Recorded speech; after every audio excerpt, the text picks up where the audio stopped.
Okay, I'm calling this meeting to order. Welcome to tonight's meeting. Vanessa, please call the roll. Chair Fleming, Fleming here. Vice Chair Milliken, Milliken here. Treasurer Davis, Davis here. Secretary DeVarty, DeVarty here. Trustee Hatcher, Hatcher here. Trustee Landau, Landau here. Trustee McKnight Morton. McKnight Morton here. Thank you, everybody. Do I hear a motion to approve the agenda? So move. Second? Second. Okay, thank you. Any discussion on the agenda? Hearing none. Vanessa, please call the roll. Chair Fleming, Fleming, yes.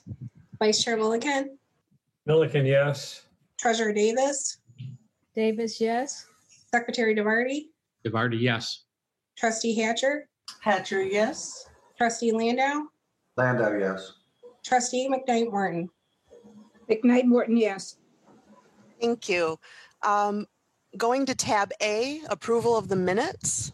The recommendation is that the Board of Trustees approve the minutes of the July 28th monthly meeting as submitted. Do I hear a motion? So moved. Second? Board. Thank you. Any discussion on the minutes? Hearing none. Vanessa, please call the roll. Chair Fleming, Fleming, yes. Vice Chair Milliken, Milliken, yes. Treasurer Davis, Davis, yes. Secretary DeVarty, DeVarty, yes. Trustee Hatcher, Hatcher, yes. Trustee Landau, Landau, yes. Trustee McKnight Morton. McKnight Morton, yes. Thank you. Moving on to citizen participation. First, we hear from the WCCEA. Ms. Kissel, are you ready? I believe I am. Go Hello, ahead. everyone. Well, it's September 2020 and we are back in action. So after a long summer of remote advising, counseling, and planning, we've successfully launched Fall 2020, and we've done it with grace and skill. And this is not to say that things have been easy, but we should all really be proud of our efforts. So the WCCA continues to meet and talk regularly with the administration, and we've already begun planning for winter 2021 and beyond. So currently we have one active grievance, but we're hopeful we can reach a resolution in the near future. And I am grateful that for any of the issues that have come up, we've been able to open conversations and talk through those concerns. And in fact, President Blanc and I had a pleasure of sharing a lunch together in August in an actual restaurant. And since we've both been out so infrequently, we've found the experience quite enjoyable. And we were able to discuss some pressing college issues without having to wait for the computer feed to catch up or remember to unmute ourselves. And so I trust that these positive interactions will continue. So for years, as I've studied the history of WCC, I've always noted how uniquely positioned we are in our community and in our state. And so because of this, the college has been able to remain stable and offer quality programming and support semester after semester. Now in the middle of this pandemic, we're all facing these unforeseen stresses and massive changes to our work-life balance that make us wonder how we can continue to maintain our standards and innovate at the same time. One thing that we've all talked about is controlling those things we can control. In an article from Inside Higher Ed from last week about burnout, it noted that we must all know that there are not enough hours in the day or the week or the term to do all of the things that we might want to do. But we would do well to focus on prioritizing what we do to benefit ourselves and the institution. And this is the position that I take for myself and my recommendation to the membership. Being honest about what we can control, what we have time and energy for, and what best serves our community must be our touchstone. And as I sat down to prepare my notes for today, I carried with me the high emotion connected to the passing of Ruth Bader Ginsburg. Watching my social media feed, I could see the deep sadness and frustration and fear connected with her death. I know that I carry many of these same feelings, but now is also the time to honor Justice Ginsburg in what we do next. And there are two quotes from her that especially ring true for the WCCEA. One, fight for the things you care about, but do it in a way that will lead others to join you. And two, real change, enduring change happens one step at a time. The WCCA membership stands ready to lead and ready to take that step forward. I wish you all much happiness and health in the days ahead. Thank you very much. Thank you. Vanessa, were there any other public comments received? No. No? Okay. And did we receive written communications? We received 2 in August, which I already sent, and 1 for the month of September, which I sent earlier. Okay, thank you. Okay, next we will hear a special report on the local strategic value. President Blanca, are you ready?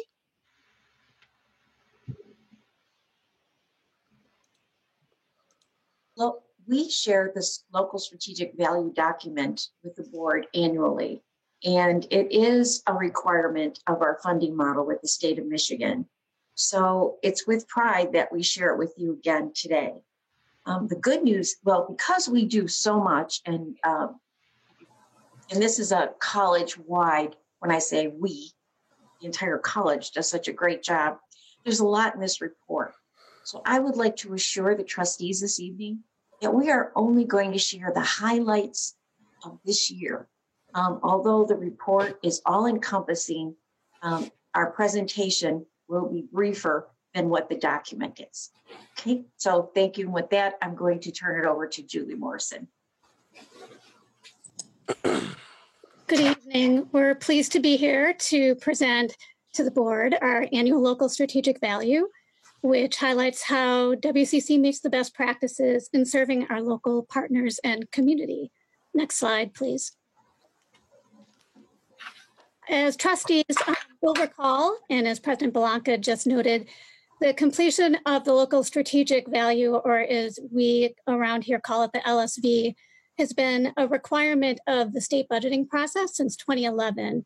And it's typically approved as part of the Education Omnibus Appropriations Act. However, since the state budget has not yet been approved for this year, the LSV is currently part of Senate Bill 0927 of 2020. The state requires that it be approved by board resolution, and trustees will vote on that later this evening. The local strategic value continues to be a component of that state funding formula that determines the percent increase in each community college's budget. There was one change to that formula last year, which is a new metric to provide additional funds to the 6 community college districts with the lowest taxable values. And we're going to look at that now. Next slide, please. So here's our funding formula breakdown. Allocations include, starting with the largest bucket, 30% sustainability, which is proportionate to the prior year's base appropriation for each college, 25% weighted contact hours with health and technology programs weighted higher. As you can imagine, we do well there. And then 10% allocated each based on completion rate, completion number, and completion improvement. And then 5% based on administrative costs. And in that case, the lower the administrative costs compared to instructional costs, the better. And then 5% you can see there for local strategic value. And then the new metric is that 5% for the lowest taxable property values. To accommodate that new metric, the weighted contact hour metric, which used to be 30% of the formula, was reduced to 25%. So that's the only change. But it did make a difference in that there are 6 colleges that have allocation to make up for the difference in taxable values. Next slide, please. We include this slide each year to remind us that there are multiple benefits in completing the LSV each year. In addition to the obvious importance to funding, the LSV is required as part of state transparency reporting as well as reporting for budget, which means that it is on our homepage and allows us to share evidence of how we meet these best practices with all of our audiences. And perhaps most importantly, as President Blanca really just said, it documents examples of how we make an impact and have value in our local community specifically every year. And it is truly a document we return to over and over again. And for us, it's just a yearly opportunity to demonstrate our unique value to the specific community and partners and populations that we serve. Next slide, please. These are the 3 categories and the 15 best practices that we are expected to meet, and these relate to our recent activity locally. And the 3 categories being economic development through business and industry partnerships, educational partnerships, specifically K-12 and higher education, and community service. And I won't go through all of the categories, but you will hear these all mentioned as we go through the document. Trustees will find the highlighted copy of this year's LSV in your materials under tab H. You'll actually see 2 copies. One is highlighted and one is not. The one that is not is the copy that goes to the state. The one that is highlighted really highlights some of the things that are either new, worthy, or updated from last year. And tonight, members of our executive team will be sharing some of those highlights. So now I will turn it over to Vice President Kimberly Herms, who will start with category A, economic development and business and industry partnerships. Good evening. So just to highlight some things in this area, but one exciting thing that has happened this year is that we have some new clinical agreements. Clinicals are a big part of our health program. Those new agreements include Glacier Hills, Regency Bluffs Evangelical Homes of Michigan, and Superior Woods. To meet employer demands in the healthcare industry, we've expanded and included our medical assisting program, which is a 2-semester program. The first cohort has already graduated this year, and it is a continuing relationship with IHA. They are an integral part of that medical assisting program, as well as some other partnerships we have.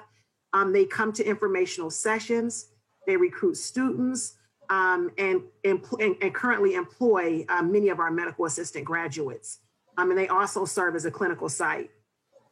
The college's nursing program continues to provide new and cutting edge courses. We offered new this year a preoperative nursing course for nursing students who are interested in working in the operating room. I'm next. Good evening. Through a partnership with the University of Michigan's Transportation Research Institute, known as UMTRI, in the Center for Connected and Automated Transportation program that is funded by the US DOT as a university transportation center, the college has been working with approximately 12 employers and associations and industry groups in developing connected and automated vehicles and smart city infrastructure programs to deliver education and training skill sets to students and incumbent workers, as well as to provide candidates for hire. Additionally, in 2019, the college hosted its 2nd annual UMTRI 2-day global symposium, which provided speakers and panelists involving employers such as Toyota. WCC's Public Service Training Department, which houses our Police and Corrections Academy, continues to partner with law enforcement agencies across our county, but also across the state of Michigan due to the growing respect of the curriculum that's being taught in the Police Academy, to include areas including Woodhaven, Kalamazoo, Waterford Township, and even Grand Blanc. In addition to all the healthcare initiatives that we have through our healthcare programs directly, our WCC Entrepreneurship Center has been working with them closely to host multiple healthcare-related entrepreneurship events with speaking panels, including nursing entrepreneurs, home healthcare owners, traveling nurses, and nurses who work for themselves.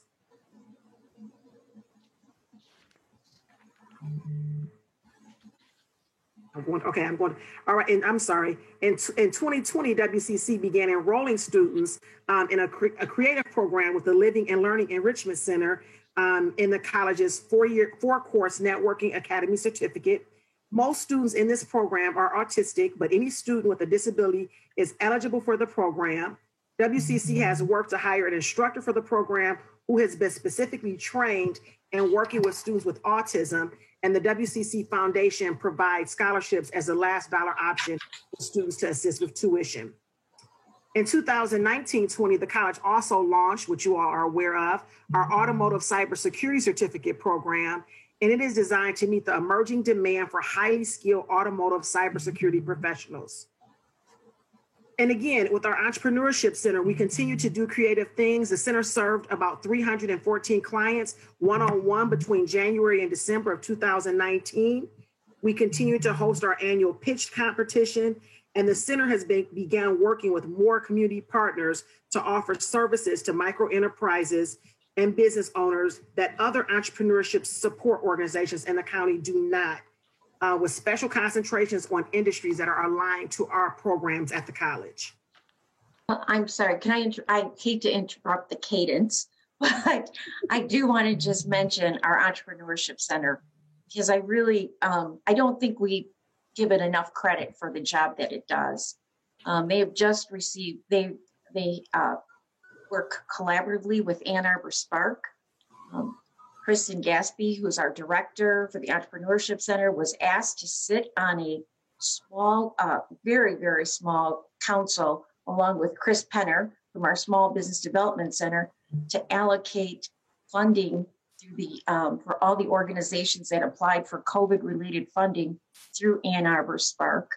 I just want you to know how well respected the Entrepreneurship Center is. So I don't know if there's anything you'd like to add, Kim, but it really has grown from a little idea that Kim Hearns had when she was a faculty member to what it is today. So thank you. I think the only thing I would add, President Blanca, is that they really do serve a niche that is not serviced by other areas. So the county, as well as Spark, has been very happy to work with us. There's a lot of topics that have come up in regards to entrepreneurship and small businesses around equity and capital that is offered to women-owned and minority-owned businesses. And we had been doing that work at the center. And so it was very natural for them to bring us along to serve that key area that definitely, I think, in the coming years will make a much larger impact on the county as a whole. And so there's some very good work that's happening with the center. And they're continuing to move even through COVID.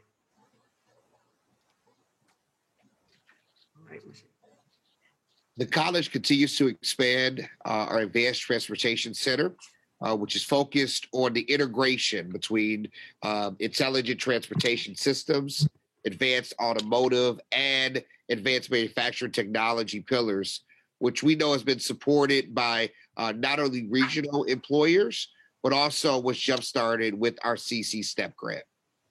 We've also continued to develop training for technicians in the intelligent transportation system, the ITS sector. And we're offering new training in emerging sector areas such as machine learning, mobility analysis, and automotive cybersecurity. This also includes smaller bite-sized types of classes in Excel for mobility analysts courses. The college has a seat on the ATC Stakeholder Advisory Board with Michigan State University's NSF grant, which is entitled Workforce for the Area of Autonomous Vehicles, also known as WEAV, which is intended to examine how autonomous vehicles will impact the future workforce, especially commercial vehicle drivers and their required skill sets. The college also has a longstanding international training agreement with the United Association of Plumbers and Pipe Fitters, the UA, and the International Association of Bridge, Structural, Ornamental, and Reinforcing Iron Workers. Recent agreements have been added with the Operative Plasters and Cement Masons and the United Union of Roofers, Waterproofers, and Allied Health Workers, or I'm sorry, not Allied Health Workers, Allied Workers. And these groups bring in approximately 3,500 members to campus each summer. To address the impact of COVID-19 on the summer training programs this year for the United Associations and for the other trade unions, and during the closure of local union training centers, WCC worked with the UA leadership to transfer a number of instructor training program courses to an online format. The 2020 online instructor training program had an estimated 400 WCC credit enrollments through fall 2020. The college also worked with the Operative Plasters and Masons to create new and updated training during COVID-19. In addition to that, the college migrated its apprenticeship training courses online in 2020 to address COVID-19. And we created in Marilyn Dunham's division more than 5,000 online apprenticeship courses and enrolling more than 20,000 apprentices nationwide. In addition to all of our other work that we're doing in cybersecurity, WCC was designated a National Center of Academic Excellence in Cyber Defense Education in 2020, and in recognition of its college-wide focus on cybersecurity education, training, including the launch of its new cybersecurity certificate in automotive. The college works, as the president said, really closely with Ann Arbor Spark. We have been an original and continue to be a sponsor of Check Trek and Mobility Row events in downtown Ann Arbor. The event is going to be virtual this year, but we're also including students, as well as the Entrepreneurship Center will be hosting our annual teen entrepreneurial training event, Bold Futures, under Spark's virtual event this year. College sponsors and hosts the Washtenaw Economic Club, which is committed to the region's economic prosperity. As you might remember, due to COVID-19, the WEC moved its offerings to a webinar format in March 2020. Speakers in 2020 included our economist from University of Michigan, Gabe Elric, as well as Don Grimes, Tim Skubic, our senior capital correspondent, Rich Sheridan, which is coming up this month. And we just closed out Corinda Washington, who's the acting executive director for Faith Initiatives and chief of staff at the U.S. Department of Homeland Security, Department of Partnership and Engagement. Our Career Transition Office continues to prepare employers, students, and the community for future jobs and career step transitions. In 2019 and 20, prior to COVID-19, they assisted nearly 1,100 individuals, registered 2,400 jobs, and had over 100 classroom presentations or events. They are continuing to offer those same services completely online due to COVID-19. In addition, the Career Transition Department holds several industry-specific career fairs in partnership with regional employers each year, hosting approximately 70 employers and attracting over 150 attendees each semester. Due to COVID-19, they are moving to a virtual format for upcoming career fairs. As you know, the Certification Center at WCC offers certification testing for those in law enforcement, healthcare, fitness, supply chain management, local unions, childcare, construction, and information technology professions. And we were a little sidelined for a bit of time because of the COVID-19 pandemic.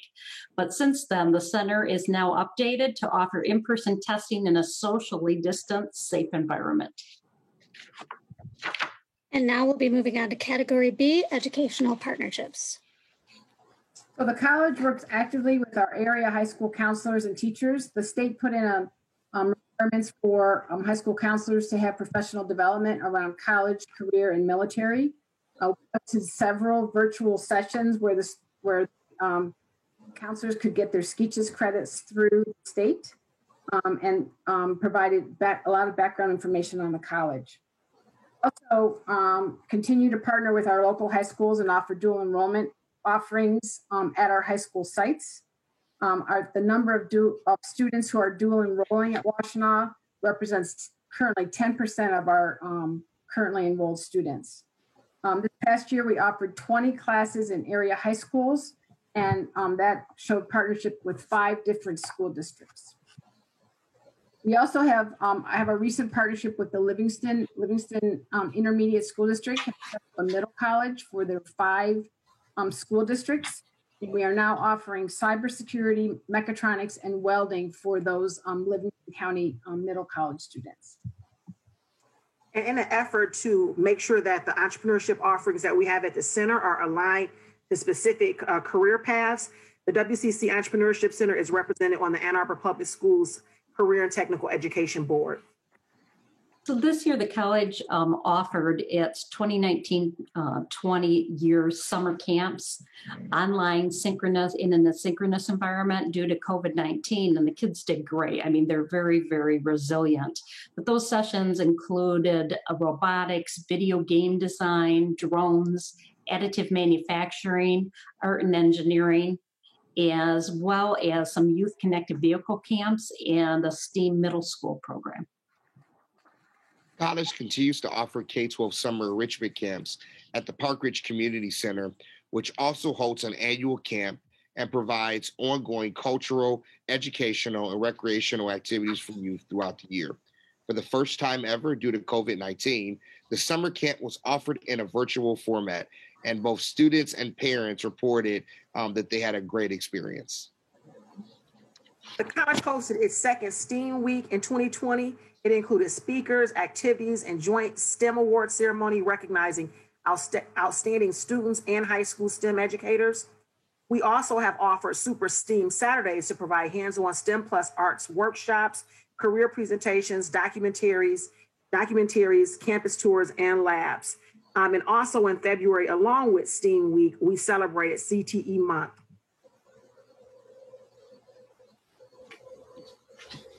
The college has expanded our success coaching model, which provides one-on-one outreach for our students. Our coaches include those based on academic divisions. We have also a dedicated virtual coach for students who are in online classes only, and that was pre-COVID. And then we also have some grant-funded cohorts that we have our coaches work with. We continue to work with the Ann Arbor Area Community Foundation. And so we have 2 success coaches which are funded through that foundation, and those coaches work with students who receive scholarships through the Ann Arbor Community Foundation. Continued, we were quickly able to respond during COVID and provided remote academic placement testing. We also were able to expand our placement opportunities for students, which included high school GPA. We provided many informational sessions for our program directors through the health programs, again, providing our community partners a lot of background information for our programs. We continued to partner with Ypsilanti Community High School when we first moved to ALEX as our math placement tool. That tool, besides doing just placement, also has a learning component that students can use around the tool. Those students at Ypsilanti High School use the ALEX as part of their classroom instruction. And with that, we've also used ALEX in our Career and Readiness Bridge program this summer, which we ran remotely. And we've had a 400% increase in the number of Ypsilanti students who are taking math courses, college-level math courses at the college. And again, we had our 6th annual Summer Bridge program. I was concerned about the enrollments we would get, but we had a very robust, we had 50 students enrolled in our Summer Bridge program, and we had students successfully completing their basic skills with that program. The college has now started hosting every single semester dual enrolled students from Ypsilanti High School to tour the Nursing Center of Excellence and other healthcare programs to explore their next steps after graduation. And one of the things we think we're very proud of and has made a big difference with COVID-19 is that instead of just offering online courses over Zoom, we defined a virtual classroom model to provide a synchronous in-class learning component for all of our course sections that are online. The WCC Foundation's Student Emergency Fund helped more than 150 students last year with assistance of up to $500 to help them overcome unforeseen emergencies, many food shortages, technology needs, utility bills, transportation. The college created a process to enable students to apply for CARES Act funding, and it could allow the student to help with expenses that were due to the impact of the college moving to remote offerings. Through August of 2020, the college distributed more than $2.3 million to cover expenses for technology, internet access, childcare, and course materials through the CARES grants. We also we continued to expand our focus on mental health. We had mental health and wellness fairs throughout the year. We also have a Mind Your Mental Health update that goes to our students in campus on a monthly basis as well. And because we already had our CAP program in place, our campus assistance program, when our classes went remote, we can continue to provide services 24/7, 365 days a year through our CAP program. The college this past year began offering new accelerated programming with target skills geared for adult learners, including management, as well as C++ boot camps, programming boot camps. We continue with our STEM Scholars Program. The program started with 16 students in 2018, and we have a fall 2020 cohort with 45 students. We already mentioned the STEAM program that we did as the STEAM Week, but it's also important to note that we've worked with the foundation to bring in our alumnus, Aisha Bowagan, and she offered a scholarship for our students. Many of the students from the STEM program partnered with the University of Michigan UROP program, which we do annually, that provides students with the opportunity to participate in a research placement during the summer with faculty at U of M. And both the 2019 and 2020 WCC students had blue ribbon winning research projects. In 1920, the college added a new articulation agreement with Wayne State University's new engineering technologist program, which will allow students to articulate through a master's degree. Our Phi Theta Kappa is our college's national or honor society. We invite four-year university recruiters to speak, network, and provide information to our students through at the annual induction ceremony. We also sponsor a Transfer to Success Club that's run by students out of student organizations, and it regularly invites university representatives, speakers on topics such as transferring, student life, financial aid, and scholarship applications to the four-year institutions.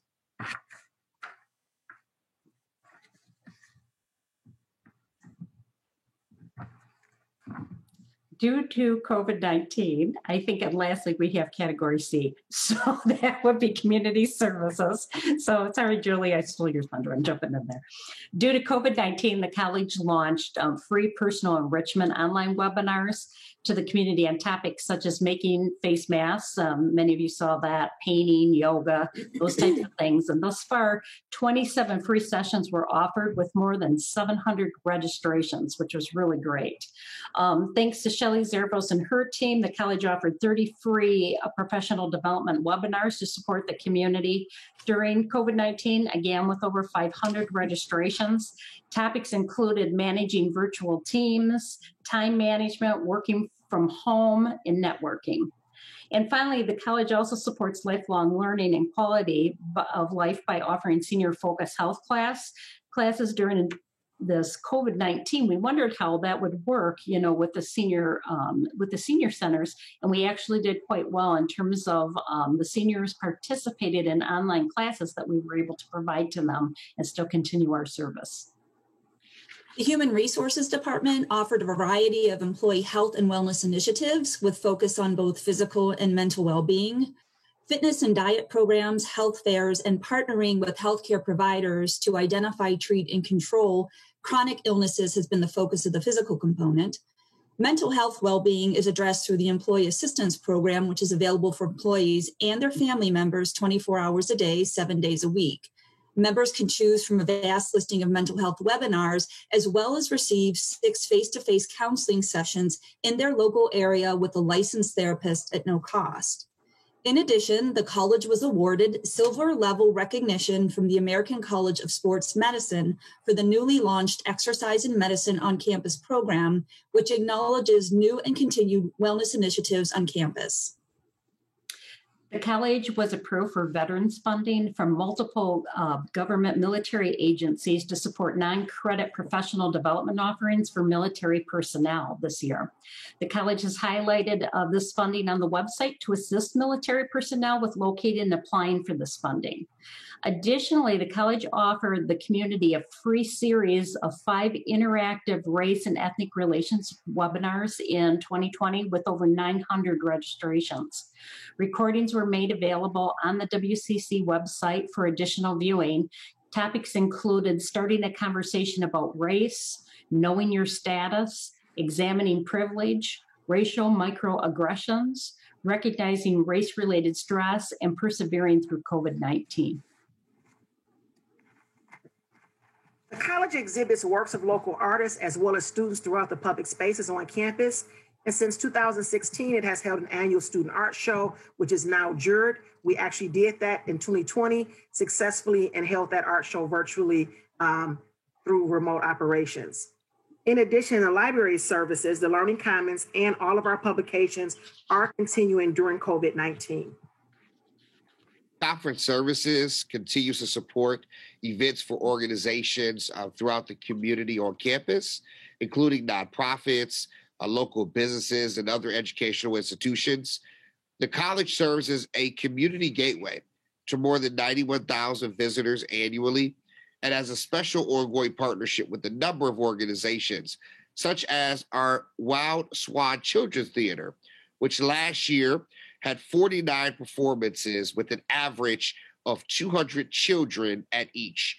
And as you can imagine, Patrick, Downey, and team, they keep all those children in line when they come, as well as the National African American Parent Involvement Day, which engages parents from across the community in developing best practices for parenting.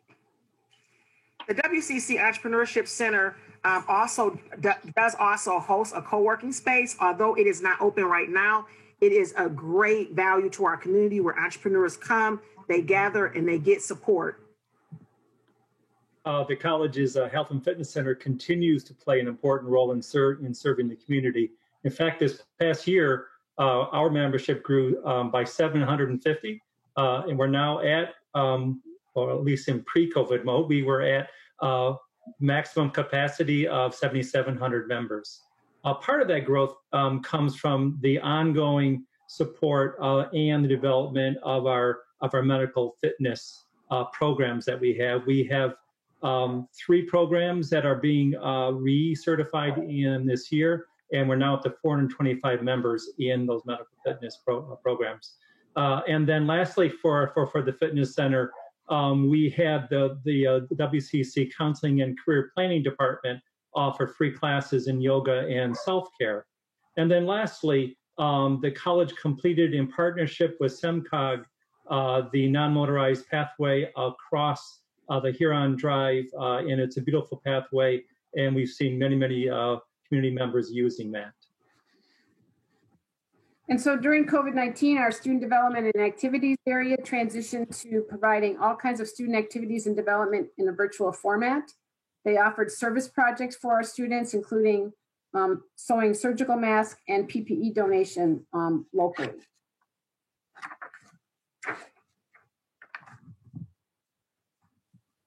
The college's dental assisting faculty oversee a dental clinic on campus that offers low-cost dental cleaning and services for students, faculty, and staff, while providing hands-on opportunity for University of Michigan dental students. And most proudly this year, the dental program has been providing dental services.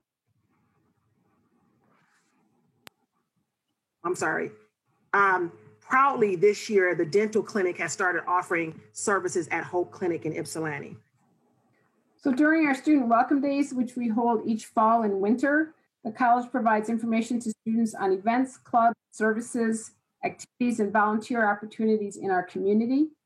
During COVID-19 Welcome Day, like all current student activities, including new engagements such as esports, we are continuing to do everything and provide all of those activities and opportunities online.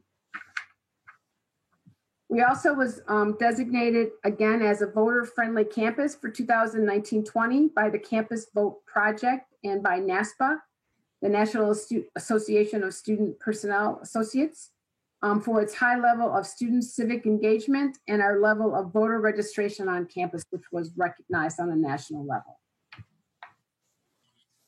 And I think that's a wrap.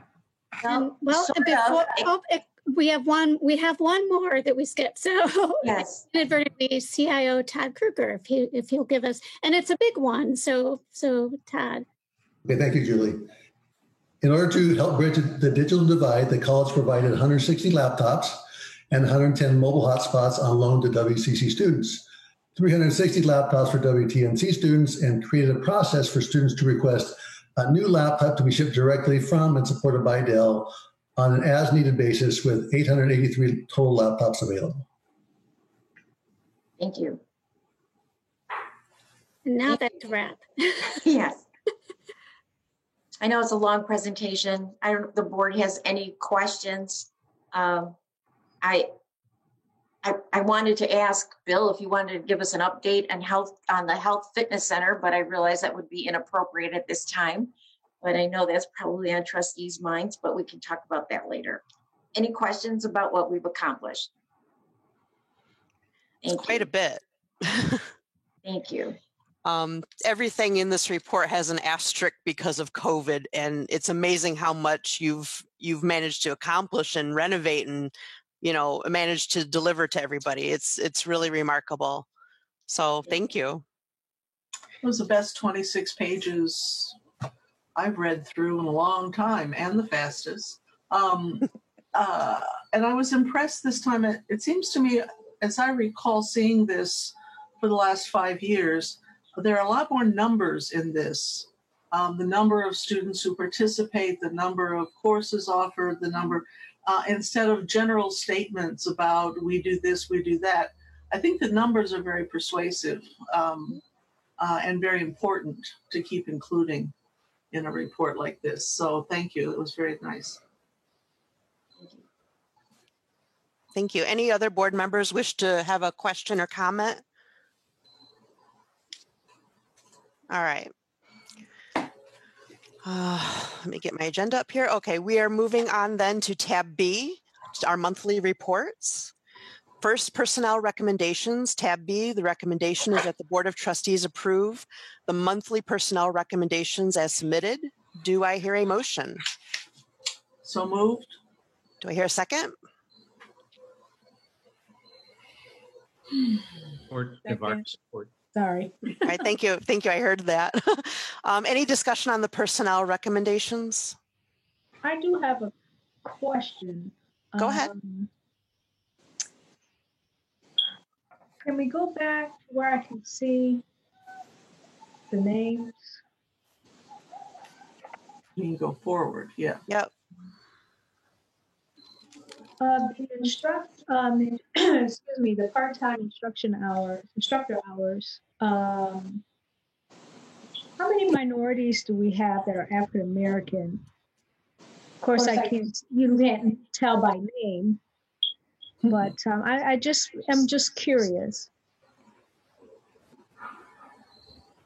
I'll be honest, I'll have to get you that information. I don't know that offhand.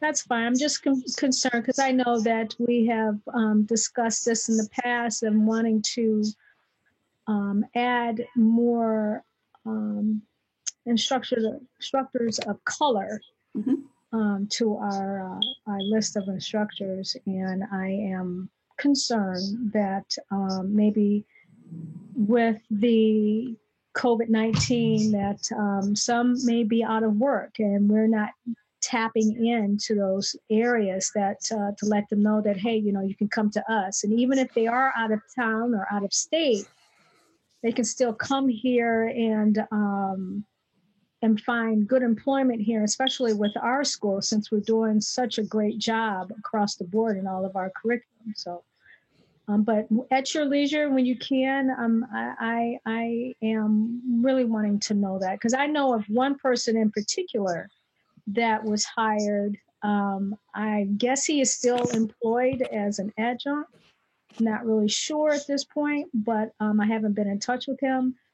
And I'd just like to know if there's any others beside the gentleman that I had recommended to come and work for us. Sure. Thank you.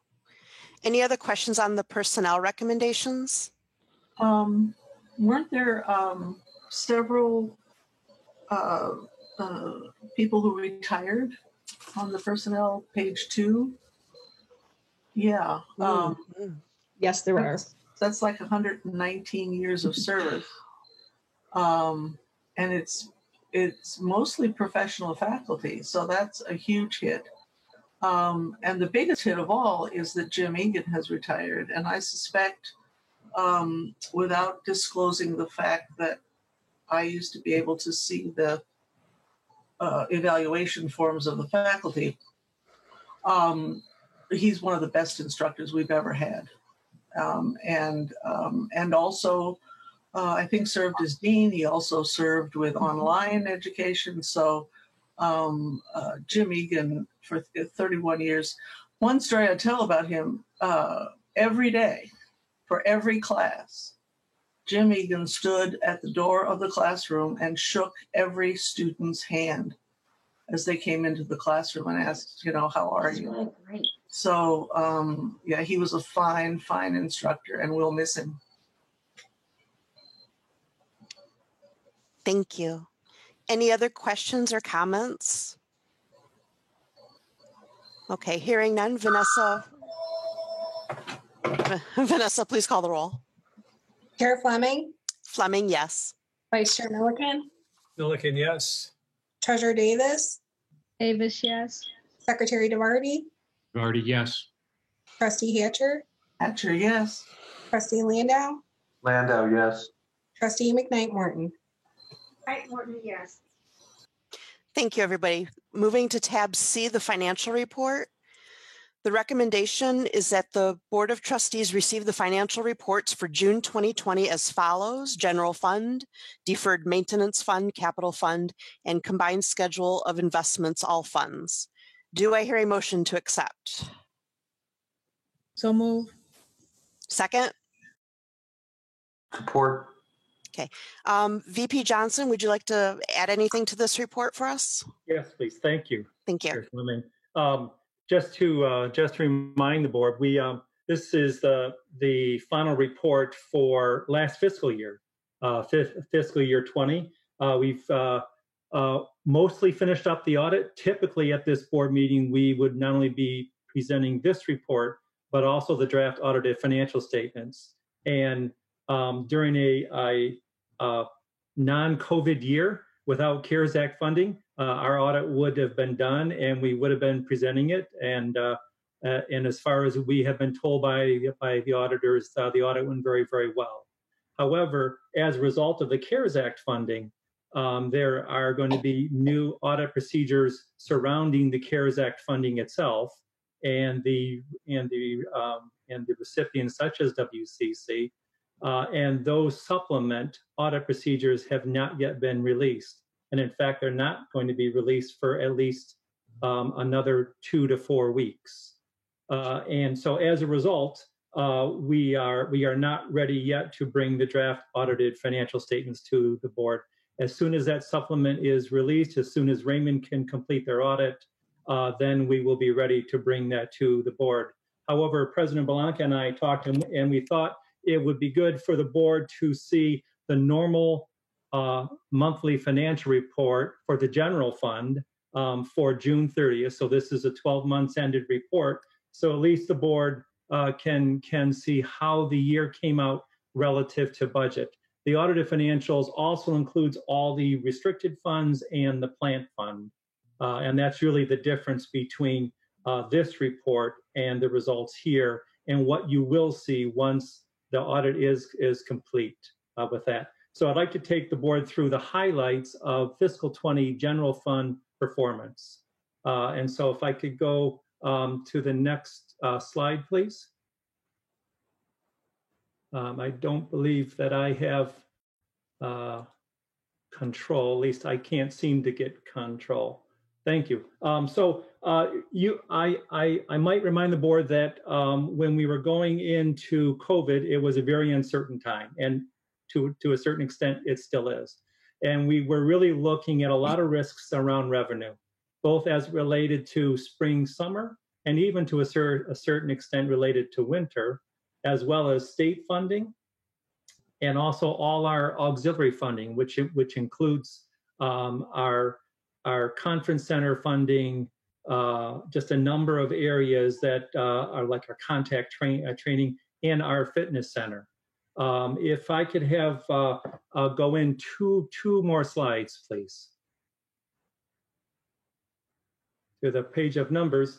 So you will see for the year that our total revenue was below original budget by $1.6 million. And of that 1.6 million, about 1.1 million of that was in tuition and fees. And you will see, and the board has seen this before, fall and winter came out at about 650,000 below budget. That didn't change much. What was a pleasant surprise, and to echo the comments both from Julie Kissel as well as President Blanca as to how well the college responded to the pandemic in being able to convert our courses to full distance learning and virtual classroom mode really made a world of difference. And in fact, total credit hours for spring summer this summer compared to last summer was about break even, which is absolutely tremendous. And just kudos to the faculty and everybody that went to support that.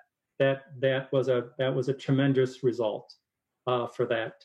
But with that said, our fees for summer were down because one of the things that we couldn't offer for that summer were a lot of the lab courses. Yes, we did run some lab courses that we dedicated fully for makeup from winter, because remember, we had to shut down winter labs, and then we really tried to get our students in the summer as soon as we could. And in fact, we started the week before the 4th of July with some of our health, and then rolled into our welding and HVAC and a number of others for the balance of the summer. So we couldn't run our labs that we typically would run in the summer. And so that lost revenue is really in the contact hour fees. So fees were much lower for summer as a result. So that's where we took a hit for summer. So down about 1.1 million in total. Property taxes turned out well for the college. The wild card when we were looking at this was the impact on refunds. Just the amount of protests that taxpayers would have and the impact in refunds. And frankly, that came out much better than what we had originally budgeted, and that was a large part of that increase. State appropriations was down. We were forecasting once we hit COVID that we would be down about 10% in state appropriations. And in fact, for the base state appropriations, we ended up taking an 11% reduction in total funding from the state as it relates to operations funding. Now, just so the board knows, the state worked hard to divert CARES Act funding that it had received down to the colleges, so that dollar for dollar that it fully offset in dollars the amount that college had available. However, the 1.5 million that the college received in late August from the state in CARES Act funding has very, very restrictive uses for it, and those uses can only be directly tied to true incremental COVID-related expenses, not dealing with anything with lost revenue or from other operating costs. So the 1.5 million state appropriations reduction is reflected in the line where you see the 645,000. The reason why that's not a down 1.5 million is that the state in the normal budget process did provide some extra funding for MEPSR's funding, and that helped to minimize the full impact of that loss. And then lastly, the last two lines under revenue in other, which is where the contact training is, and then in auxiliary activities, which is where the conference center is. Of course, in mid-March, we had to shut down all on-campus activities related to those two. And so those revenue areas took a hit as well. I'll then direct you, staying on this page, down towards the very bottom, operating transfers, you'll see that the Health and Fitness Center is down almost $1 million. And that is, once again, when we shut down the center, we had to pause, of course, collections of any member dues since mid-March. And so that cost the college, net of us being able to defray the operating costs, about $1 million. It's about $250,000 a month was what the impact was, net of operating expense reductions for the fitness center for every month that we were shut shut down. President Blanca mentioned that we just reopened the center. Once the governor had reopened the center, we took our time to open that safely. We reopened it Monday with all the social distancing, and we worked really hard on that. And so we had about 160 members that came to the center yesterday, which was well below the 25% capacity limit that the governor's order would restrict us to. But it's back open and running, and many of our members are happy that it's open with that. I have a question. Yes. Does that loss in the Health and Fitness Center, is that eligible for CARES Act compensation or reimbursement? Possibly. So there's a large gray area. So none of the lost revenue potential would ever be reimbursed through the CARES Act funding that came from the state. The state's been clear, given the nature of theirs, that we can't use lost revenue. However, there is the possibility that a portion of our federal, what's called HERF funds, and HERF is just a kind of a sub-act under the CARES Act for funding. There is the potential that a portion of that could be eligible. However, the DOE has recently come out and has raised some new doubt around that real potential. So that's still up in the air as we speak. Okay. Thank you. Yep. So if you look at the 1.6 million in lost revenue above, plus roughly the $1 million lost in the fitness center below, so really revenue was down about $2.6 million for the year. The college, once we went into COVID mode, as you know, that we worked hard to really contain costs, and we did that through hiring freezes. We did that through minimizing hours. We did that through even limiting direct expenditures, our non-personnel expenditures, to only those items that were under contract that could not be negotiated down, and also those that were tied to safety and to reliability. And as a result of all of those efforts across the college, we were able to save about $5.3 million. Now, I will say that a typical year for us, pre-COVID year, we probably would have come in under budget somewhere around $2 to $2.5 million just in normal years that we would have come in under budget. So I would say roughly about half of that cost budget on Bridge is due to kind of normal operating conditions, and about half was due to all those very important initiatives that the college put forth. Because we just didn't know just how deep and how severe for fiscal 20 that the impact was going to be. So the third to last line, you will see a number of operating revenue over expenditures about 2.8 million. That's really kind of the net cash surplus that was resulted from this year. And then the second to last line is the unrealized gain on our investment portfolio, and that just is the mark-to-market value of our portfolio.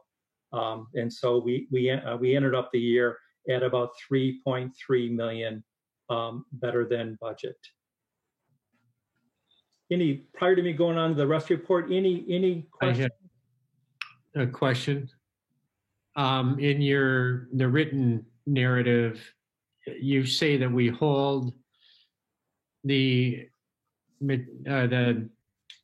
economic instruments that have increased in value, unrealized gains. We normally hold those to maturity, so we wouldn't see those gains at maturity.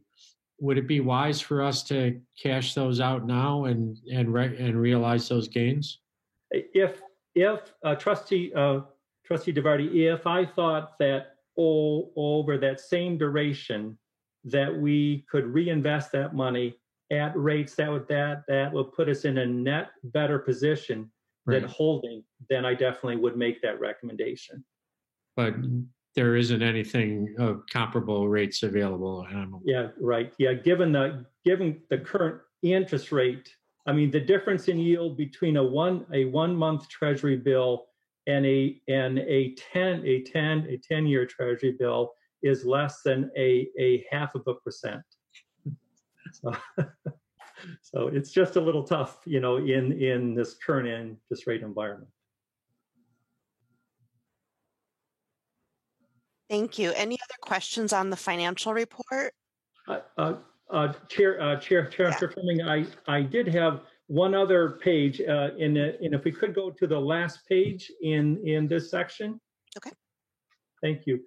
Each year, once a year, it's the last page, so there should be a couple more pages down there. Thank you. Right there. Thanks.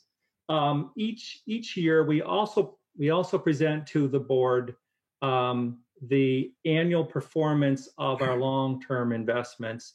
And the board policy that the board had updated a few years back holds the college to make sure that our long-term investments meet certain guidelines for both the type of investments, the credit rating of the investments. And so you will see the second half of this page, the investment types, bonds and other instruments from the U.S. Government, the state of Michigan, and other political subdivisions like a school district or a city, for instance. And so you will see the target ranges that our policy, as approved by the board, kind of the target that we try to stay close to, and then our current portfolio mix as of June 30th, and that you will see. That we were right in line with the guidelines as laid out in the policy for investment type.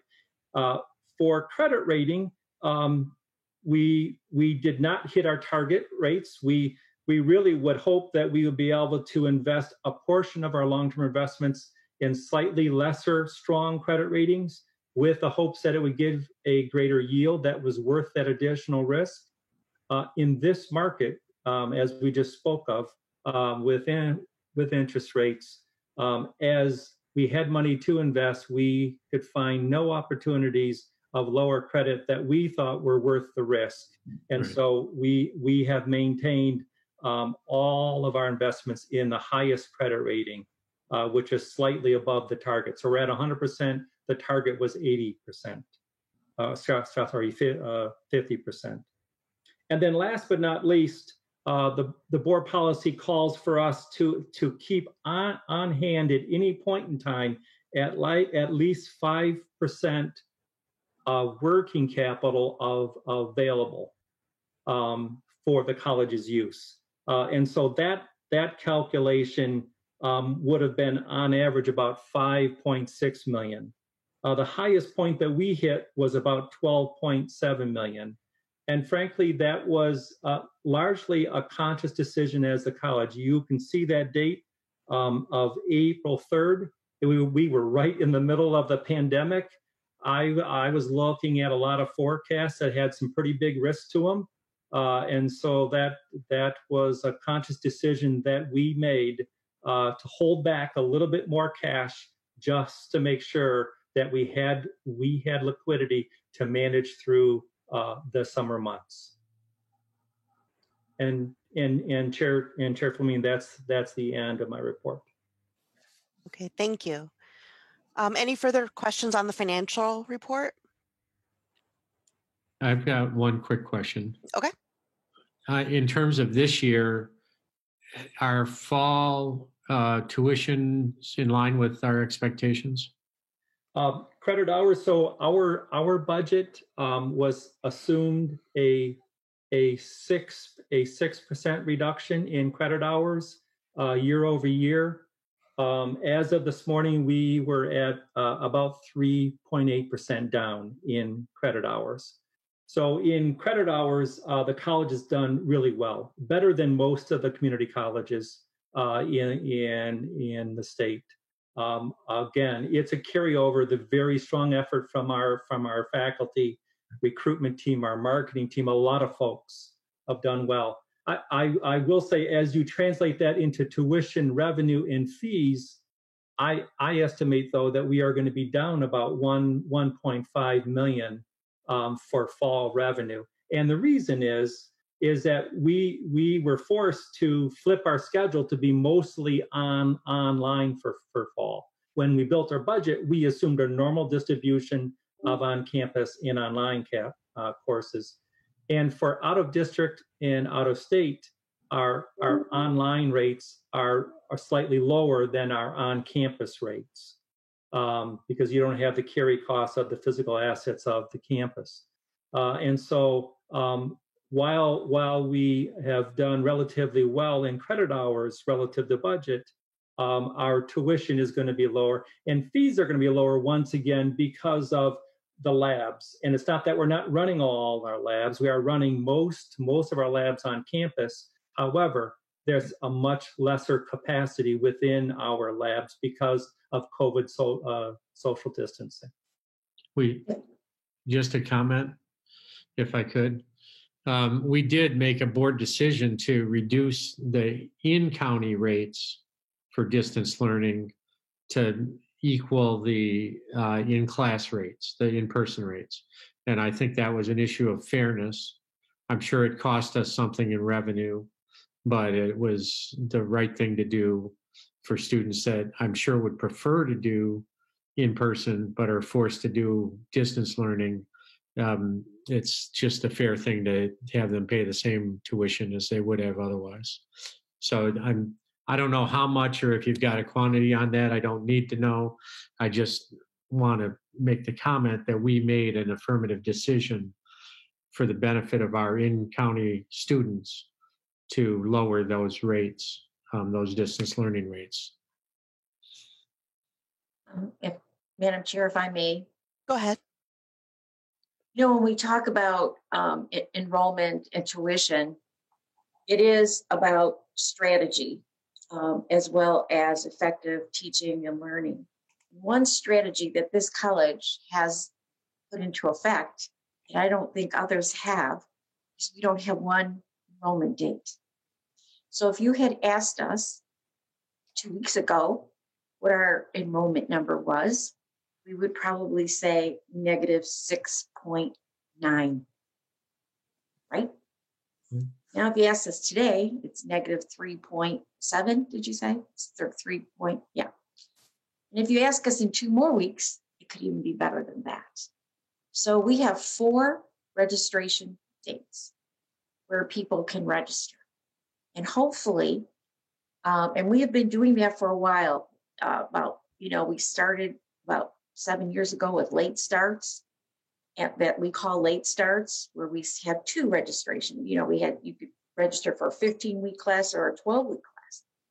Well, now, which is really good that the faculty and everyone's bought into it, things take time, that we've been able to come up with other creative ways of still maintaining quality and meeting the expectations of our customer, who happens to be the student.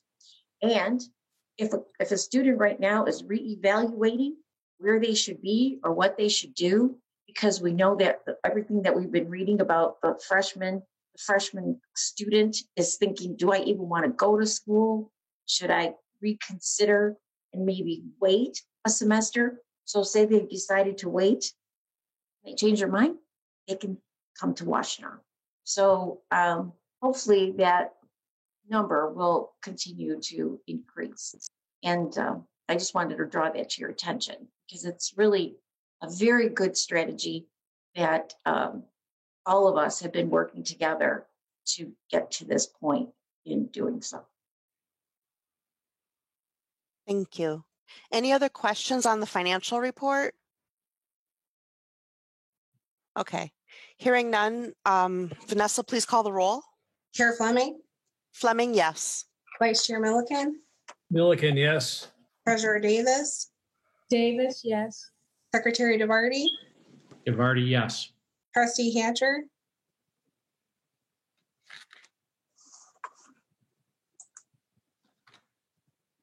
Hatcher, yes. Trustee Landau? Landau, yes. Trustee McKnight Morton? McKnight Morton, yes. thank you, everybody. Next, the facilities report. VP Johnson, you want to highlight anything here for us? Yeah, just a couple items. Thank you, Chair Fleming. Just a couple of things. We finished up a number of the programs in the fitness center. The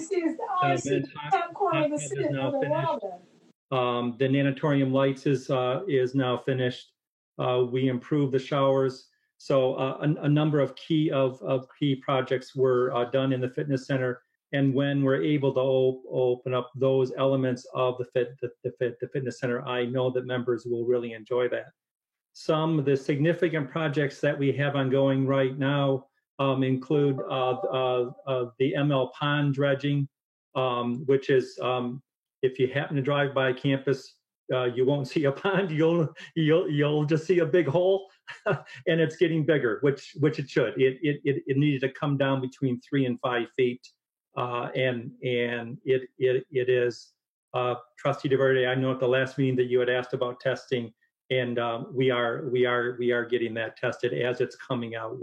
We are testing and getting those results. But that is on schedule as well. A kind of an interesting sidelight on that. You need a clay bottom, to hold in and retain the water. And Ann Arbor area, especially our area, is very heavy in clay. So the anticipation was when we dug down the pond beyond the clay base that we had laid, there would be a lot of natural clay. Well, we hit a unique spot. It's sand. So we're actually going to have to dig out the pond a little deeper and then bring in some more clay just to be able to get the right depth we need and the right clay base. So we hit our lucky sand hole.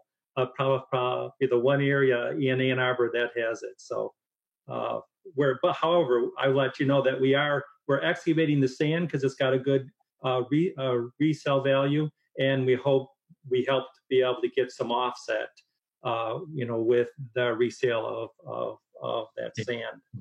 Other things that we are doing that are pretty important are really related to energy. So in the Gundry-Myron building, that the HVAC system has not worked up to design standards for quite a while, and that's caused not only a lot of discomfort but a lot of extra energy consumption. And so there's significant work per a board contract that you had approved with Siemens to redo all the controls.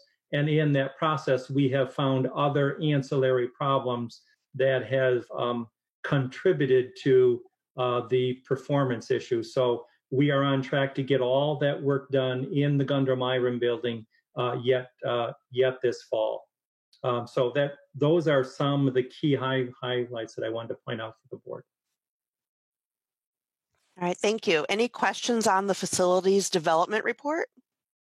Yes. Go ahead. VP Johnson, we've got a number of older buildings on campus, and COVID has ramped up the requirements for makeup air and cubic feet per minute and so forth. Are there other buildings that need to be upgraded? Can you give us just a little overview of how much work remains to be done around campus to get our buildings to comply with some current thinking?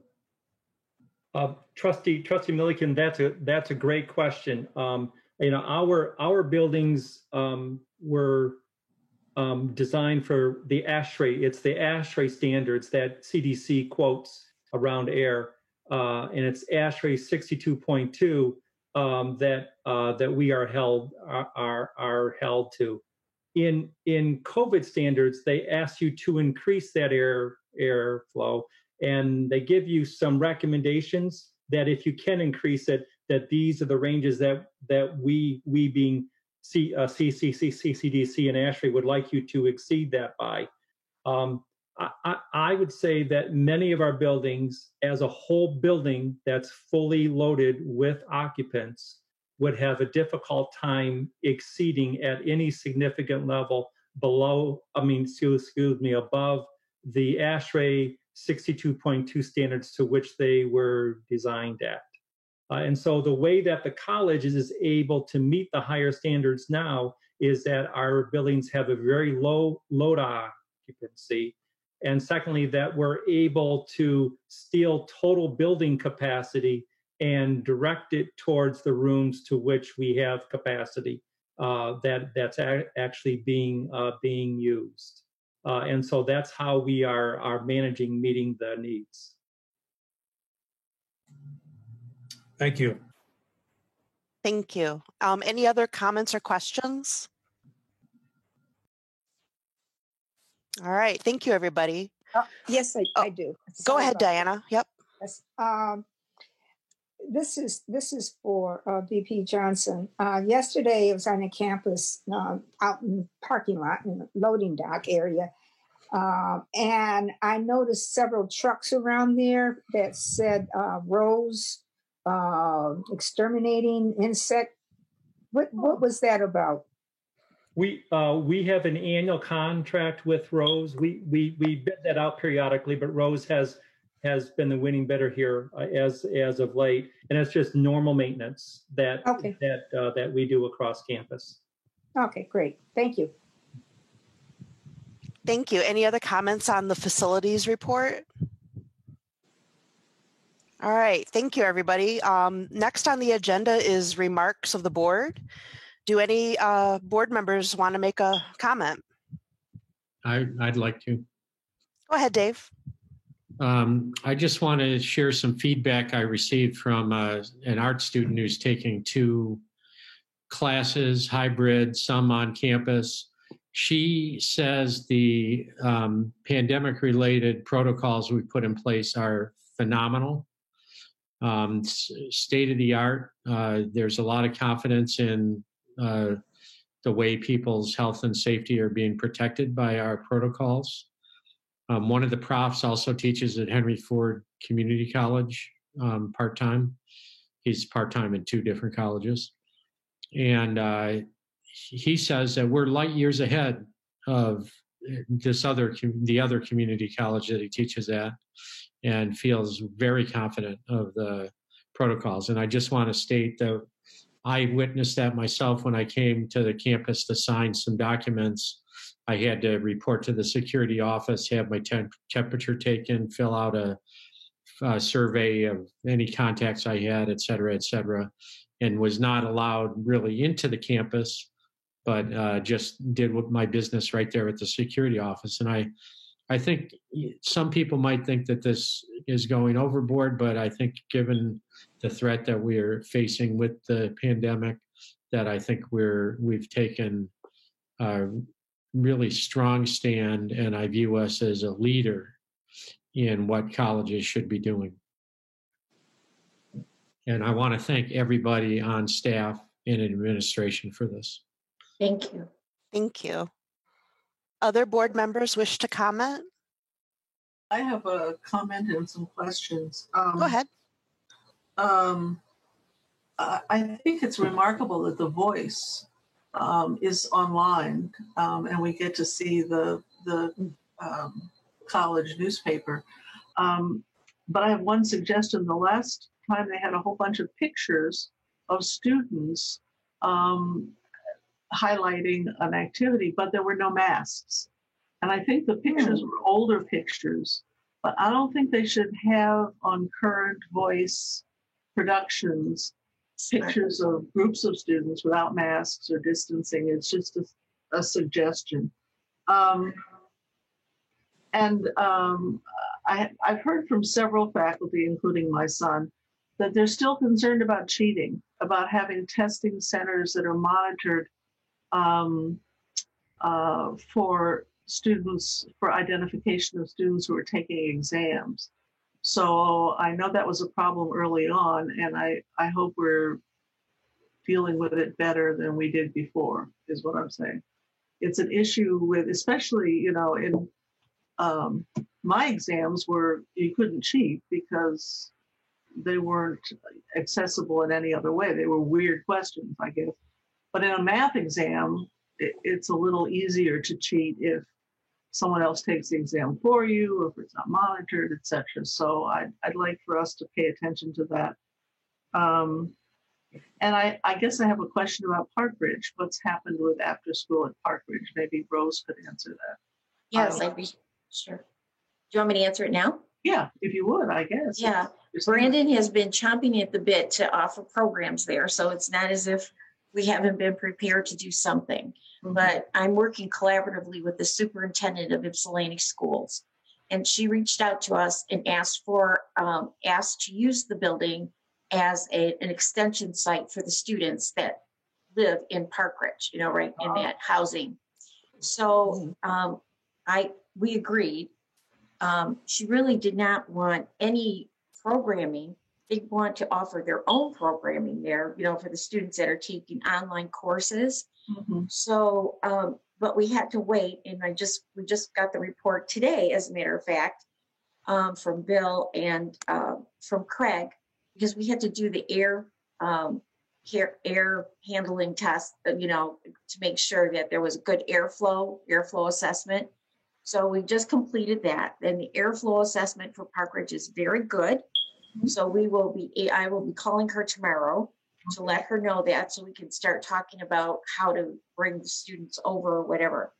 The other thing that we still need to do there, that Bill also spoke of today, that he's prepared to do, but first we need to know what she wants to do there, is to determine the spacing. Mm-hmm. And so we haven't, we're not there yet, but that's where we'll probably be.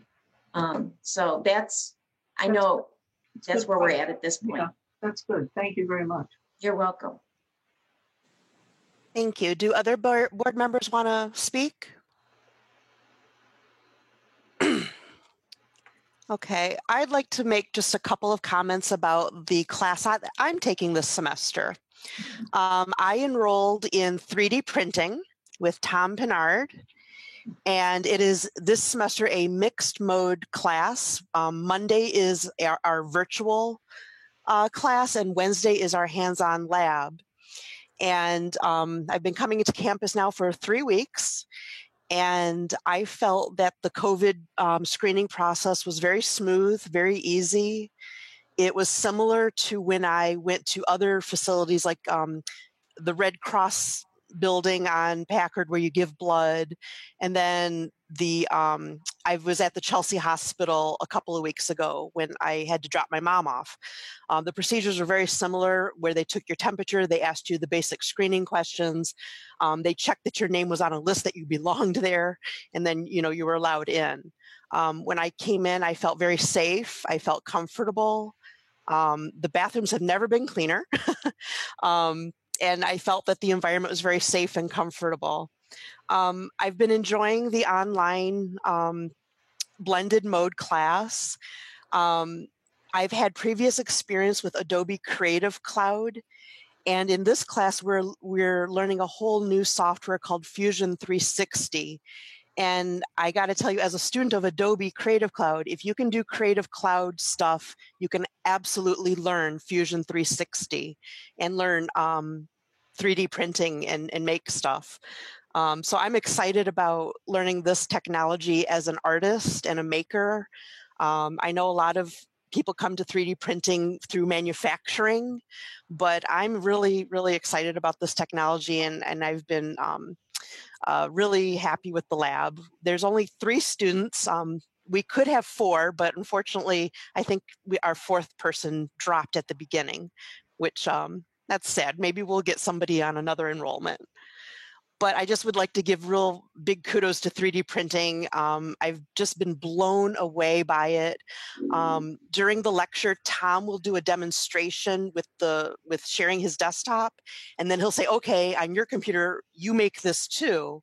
And then we turn it in through Blackboard so that he can check us. And I have felt that it's been a really engaging and positive experience. So I recommend 3D printing as it is right now. Do any other board members want to comment about anything? All right, we can move on to President Blanca then. Thank you. Thank you. Chair Fleming, I would be remiss if I didn't acknowledge the devastating loss with the passing of Justice Ginsburg. She was a fighter and a woman of immense integrity and vision, and I think Most of the women sitting here tonight would not be here if it weren't for her. And I can just say in my career, I followed her. I did. I didn't even know I was following her, but she'd create a law and I'd get a job. She created a new law and I could get another job. So it wasn't until later I realized why those opportunities even came before me. And so I personally owe her a gratitude, and I think many of us do, for the opportunities that we have had, that we would not have had if she wasn't courageous and brave and taught us so much. So I do need to acknowledge that. I'd also be remiss if I didn't say that the people you're looking at right now, I want to acknowledge, you talked about how smooth it's been. You talked about how, how safe it felt. And this came from a lot of long, oh my God, painful meetings with a lot of the people you're looking at. I mean, I don't know where to begin to thank the team that has been working so hard. I mean, every rule that you have seen or that we have implemented, we had to implement from scratch. I mean, we had to find something. We had to research it. We needed our lawyer to help us to figure out what we could do legally. Chris Mahaley we had to go to remote working from, and figure out what to do if someone comes up with COVID and how to trace it and all of those things. I mean, so Chris, an outstanding job. Linda Blakey, talk about the protocol. That was Linda in terms of making sure that, all the protocol was in place, everything that we saw campus security doing, any of that was, I think we talked about every single piece of it because we had to figure it all out. Bill Johnson, I don't know what we would have done without Bill Johnson in regards to, well, the finances are one thing. And of course we need the money, but in terms of the facilities and making sure that all of our facilities were up to par and working with the air assessments and finding we contracted with those 4 companies to look at, our air assessments, our spacing, our water quality, and I'm forgetting one thing, airflow, spacing, water quality, and what's the other one? Well, there's 4. All of that, when all of us have the urge, none of this feels natural. You have to know. And when you're the president, none of this feels natural. So of course we have 1,000,001 questions all the time. Like, are you sure about this? Like, how do we know this is going to work? You better check that again. So it's been a real, it's been a team effort. And of course the faculty, Kim, thank you, working with the faculty, Kim and Linda with the scheduling and all the things that we had to put in place for the new scheduling, and Michelle with the web page and the communication, making sure that we had communication going out there at a regular basis. And of course, Todd with the IT and everything we had to do to flip to make sure all of our students had the computers and staff the computers that they needed. So, and Julie, who helped us get through an accreditation while all this craziness was going on. So, and of course, Vanessa, she's like the conductor here. But truly, it has been, I really want to thank them. So often we thank a lot of people, but I really would like to acknowledge all the work that they've put into it. And so your comments today, yeah, thank you, team. Thank you. Thank you so much. So other than that, we've had some great things. In addition to that, our staff, our adult transition program, I'm sure you'll see your letter that you've received where they have acknowledged Bonnie Trulin and dedicated staff members, Lori Engelhart and Beth Feldkamp, for their work. And it's not unusual for that program to be acknowledged the way it has been. You've heard about the Futures for Frontliners program. Governor Whitmer announced that program. It is a last dollar program. You know what that means, right? Last dollar means it's after they use their Pell money, after they use financial aid, after they use it all up, whatever, if there's money left, then they can apply for the Frontliners program, which is great, for the essential workers. And it is a community college program. So the participants cannot, they should not, they do not have a degree already. And so we're working on that. I'm really excited. Valerie Greaves has already been out there working with CEOs on that, and I'm meeting with the CEO from St. Joe's to talk about some partnership opportunities next week. So that's a great program that we have going, that the governor has put in place. Our art student, Therese Jarjura, David DeVarty, trustee DeVarty, you should be very proud of this. I mean, she had her art installed at the Rockefeller Center in New York City during August. It's one of our students. So that's quite an acknowledgement, a feat, and great work. Our STEM scholars students excelled in research projects this summer. Catherine Liddell, Julio Robe Bonestro, and Taylor Brubaker participated in the U of M undergraduate research opportunity. And Catherine was a Blue Ribbon Award winner, and Theo held a summer internship with the Morton Arboretum in Illinois through the National Science Foundation. We talked about the Entrepreneurship Center and how important they have been. SBDC Brandon, in Brandon's area, recently received the Great Lakes Women's Business Council 2020 Ambassador Award. We do have a winning small business development center. We really do. Charlie Penner does a great job.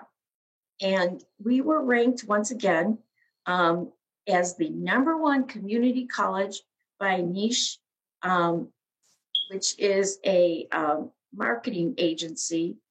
Let's see, Niche includes student and alumni service feedback and ranking methodology and evaluates 180,000 college reviews from students, together with statistical data on academics, cost, faculty-student ratio, safety, student life, diversity, and other factors. And we are proud to add our name to this list of best rankings. So that's it. And I really want to thank the board. Thank you for your support through all of this, because I know that when you're sitting in your seat, none of this is easy. But thank you. Thank you. That's it, Chair Fleming. Thank you, President Blanca.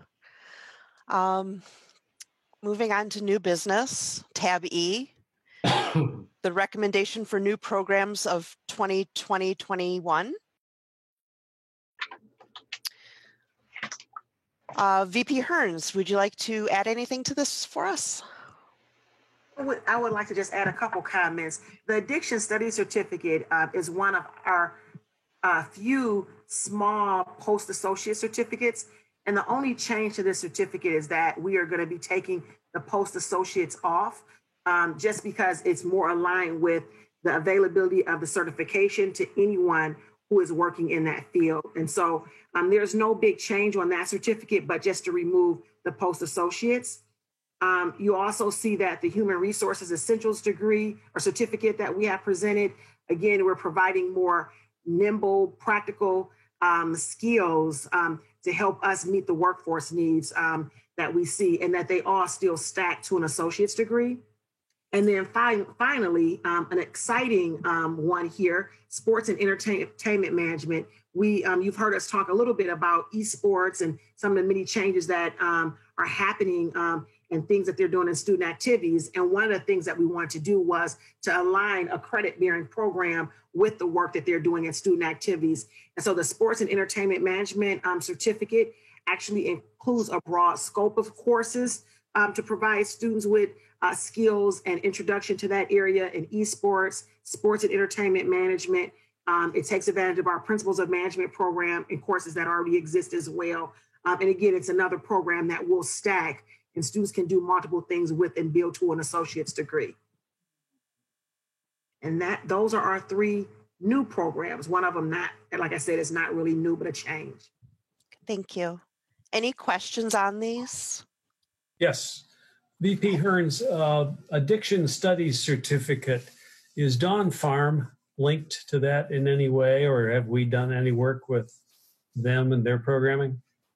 I do know sometimes we do place students there with our Human Services program. And so this program is people who work in the field actually getting this added state certification. So we probably, and the reason we're opening it up is that we want to be able to attract more people who are already working in the field and not have a barrier for them to get into the program if they want to start off with just that certification. So it would attract people who already work possibly at Dawn Farms or other places, but we do work with them from our HSW program currently. Well, they're a first-class organization, and it would be gratifying to know that we had some kind of good working relationship with them. Okay. Any other questions? Go ahead, Ruth. Yep. With respect to these new programs and the capital outlay document, will these be included in that, or does that have to go before we vote on these, or what's the deal? You know what? I think it doesn't need to be put in a capital outlay document because it's showing a past year. But and we can save these for the coming year.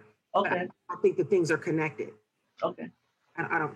Thank you. I just kept seeing new programs, and there were different bunches. It's a good question. Any other questions? All right, thank you, everybody. Moving to tab F, review of the 22 to 26 WCC Capital Outlay Plan. President Blanca, do you want to add anything here for us? Yes. This is probably the best report anyone could have about the college. I mean, it's kind of like my fingertip report. I like to keep it near me because it does explain everything about in terms of what's going on, the numbers, the programs, facilities. And so we've updated the report from last year. You know, it would be a really long meeting if we went through every page of this report. And we have given you a copy of it so that you could review it ahead of time. But we are going to just go through, and it won't be long, I promise, the highlights, anything that we've changed from last year's report to this year's report. That way you won't have to sit down. Actually, Trustee Hatcher, I'm going to save you the time of comparing last year's to this year's. So we're going to show you up front where the differences are, okay? So, where do we start? Let's see. Yes, Vice President Johnson. Hey, thank you, President Blanca. Just a couple of context points. The capital outlay report, really the main intent of it is to provide the state budget office the information that allows them to get a lens into the state of our current facilities, the planning for deferred maintenance and major capital projects. But for them to really assess that, they need to understand our instructional programs. They need to understand staffing and enrollment. So as President Blanca says, it really is a nice contextual piece that allows us to understand deferred maintenance and capital, but in the context of need and trends around that need. The letter that we got from the state just last week, they were about a month late in getting it to us. They announced that they were not going to be accepting any new capital outlay projects. So our Center for Success project that we submitted last year, which we still think is a worthy project for submittal, you will note later that we say that we would like to be considered to entertain that project when and if the state is ready for that. Also, that there are certain data, especially in Section D with EVP Blakey, that we just don't have the data yet because it's really tied to the fall census data, which is mid-October. I don't have it because my computer was down, so that got erased. For that data, when the board sees the final draft for your vote at the October meeting. So as President Blanca says, we're going to go through just a few of the highlights of things that changed, starting with VP Hearns in Section C. Okay. Over to VP Hearns. Things that I'll repeat. I'll not gloss over them, but I'll just hit them quickly because we've talked a lot about them already today. But I think a big item that is in Section C that's been very key to our student success strategy has been the implementation of success teams. So as new students who are coming to the college this fall, they will all receive an advisor, a coach. They will be assigned a specific librarian and tutor, and just all kind of wraparound services that associate with the program area that they're taking courses in. And so those success teams actually make up a big change in Section C of the report. We also... Can I just make a comment? I think the board should feel really good about this, because if you recall about 4 years ago, maybe 3 years ago, we talked about student success, and we talked about how Carl Colbert has makes such a remarkable impact. Do you remember that conversation? And we wondered why we couldn't do it. And we talked about how, what could we do to reach students in smaller cohorts? And actually, that was a discussion that we had. I do remember Trustee Hatcher. I remember Trustee Landau talking about, what they do over at the, and surprised, because I remember our student success scores were not as good as what Carl Colbert was proclaiming, saying at the time, and he's right. So we took and we listened to that, and we took a look at what we could do to give that student the feeling that they were in a smaller cohort. And so that's really the work of Dr. Hearns and Linda Blakey. So I'm going to turn it back over to her. I just wanted to remind you of when that conversation started. Sometimes things take a long time, but I wanted to remind you when that started and how it got here. And that's when it started. So go ahead. Yes, Trustee Hatcher. To further interrupt, so am I right in assuming that every new student is in a team? Not in a team, but go ahead. I'll be quiet. Or whatever. Is it every student or every new student, or what's the deal?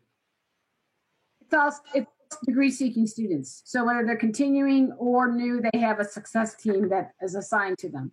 Okay. Thank you. You're welcome. All right.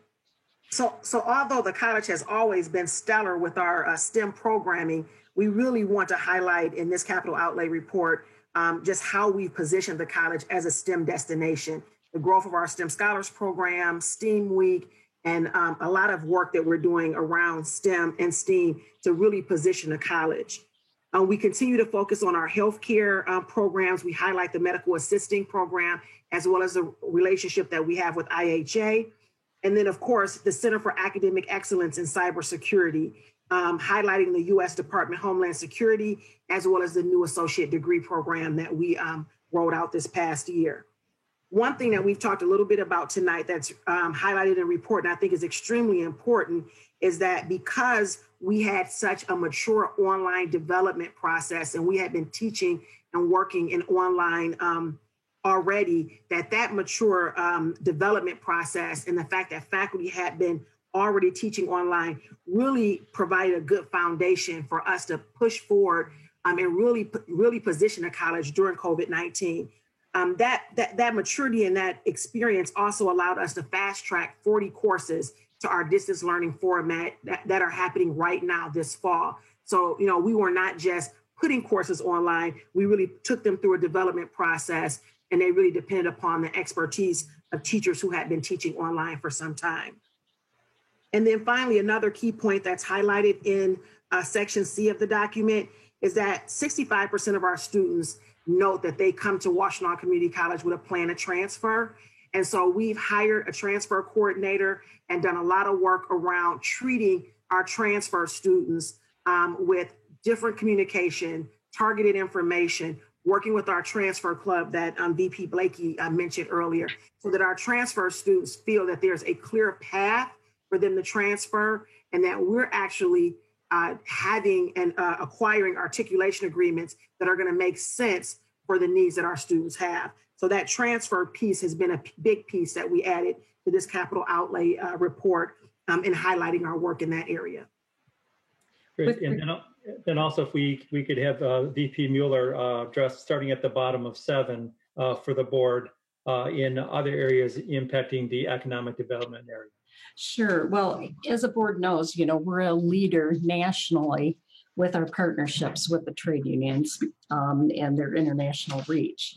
And so, as you heard earlier, one of the things that Marilyn and her team were able to do and that we identified in the report was that because of COVID-19, we ended up putting really the instructor training program online and 2 sessions of that in the spring and summer, and had about approximately 400 participants. And then because it was so successful, the UA decided that it would do it again, and we're doing it in fall.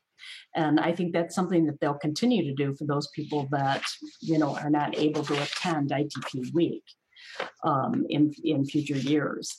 I think the other thing that we really talked about too, again, and you heard about this earlier, was adding the 5,000 Blackboard shells for those apprenticeship programs across the country.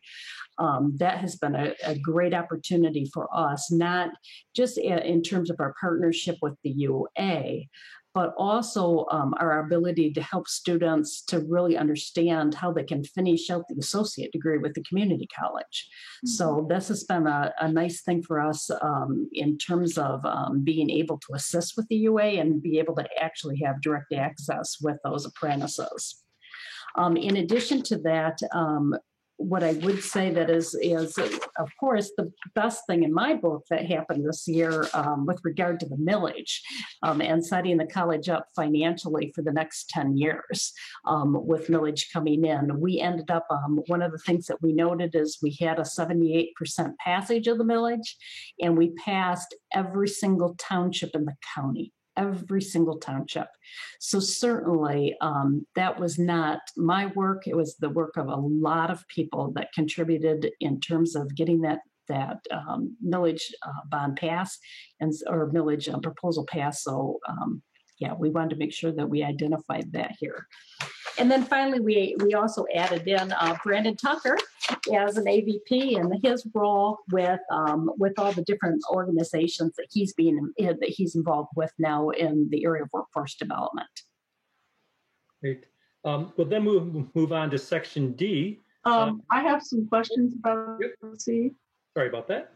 No, it's okay. On page 4, I don't know if this is people expect things to add up, but if 45.7% of WCC students are in occupational programs and 65% are wanting to transfer, that's 110%. So I don't know if that should, there's some overlap there, or. It is some overlap because we actually, as we highlighted in the LSV document, we have occupational programs that do have transfer pathways like engineering technology. So we've not separated those and thinking that, our students are definitely going to be lifelong learners. So, many of our students who start off in occupational programs would have a path for transfer. Put a little note about that. And the other thing is on page 11, the career degree certificates under business include, I think, 6 culinary arts programs. Are those still in effect? Are those the ones that have been kept? Right now, because this is a report from the past year, those would still be there. And those, but next year they won't be there. They'll be there as long as we have students that we have to complete, but possibly they may not. Right. Got it. Thank you. Great. Thank you. Moving on to section D, EVP Blakey. Thank you. As DP Johnson noted, a lot of this section in this part of the report is going to be based on our official count date for fall, which is October 15th. So it will be updated after that point. Again, we're talking about a lot of the classes that, we moved to, remote and mixed mode when we went remote. The other changes we noted is that we continue to increase our dual enrollment numbers. We're getting those dual enrollment numbers from, as the state increases the number of middle colleges, we have other middle colleges besides WTMC and our Livingston County and our Ypsilanti Middle College taking advantage of our classes. And then we also have our average credit hours went up, currently are up for fall. So last year we were running about 8.0 is our average credit hours, and now we're running about 8.5. So we have students taking a higher proportion of credit hours for this fall semester. And then with our kind of capacity classes, with COVID, our kind of utilization of classes was down slightly. Where we saw an increase was our average extension site. And so if you see like on that last page on page 4, talks about the average capacity of main campus, clinical, extension, and north. Our extension classes are when we're running classes actually with our high school partners. Those are kind of extension sites at different high schools. And a lot of those classes are full. And so that's what that kind of did a jump up to the 94% capacity rate with those classes. Very good. Any questions on section D? If not, we'll move on to section E. So the last two sections really get into the facility assessment process that we use and also lays out the 5-year assessment for deferred maintenance. So in section E, there is one element I'll point to the board's attention, the bottom of page 1. It's the utilization rate of our classrooms. We typically use our fall data for this. Given that this fall was unlike any other fall, and I hope any other fall to come, we opted to not update the data, but rather to use the data from fall 19. And we have included that. We believe that to be the best representation of a normal fall semester in terms of utilization rates for each of our buildings. I just wanted to point it out for the board. And also on page 2, question little I, it asks for your campus-wide energy plan. What are your goals?